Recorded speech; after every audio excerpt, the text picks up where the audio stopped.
وَلِكُلٍّ وِجْهَةٌ هُوَ مُوَلِّيهَا، ہر ایک کے لیے ہم نے ایک رخ معین کر دیا جس کی طرف کہ وہ رخ کرتا ہے۔ فَاسْتَبِقُوا الْخَيْرَاتِ، تو مسلمانوں تمہارے لیے ایک رخ تو ہم نے معین کر دیا بیت اللہ کا، ایک باطنی رخ کیا ہے؟ نیکیوں میں ایک دوسرے سے آگے بڑھنے کی کوشش کرو۔ ایک ہے ظاہر، نماز کا ظاہر ہے، آپ نے قبلے کی طرف رخ کر لیا ہے، آپ نے وضو کیا ہے۔ ایک نماز کا باطن ہے، خشوع ہے، خضوع ہے، حضور قلب حاصل ہے، دقت ہے، معلوم ہے کس کے سامنے حاضری ہے۔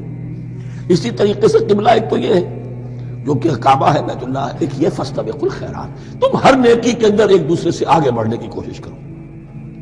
اینما تکونوا یأتی بکم اللہ جمیعا، جہاں کہیں بھی ہوگے اللہ تم سب کو لے آئے گا، جمع کر دے گا۔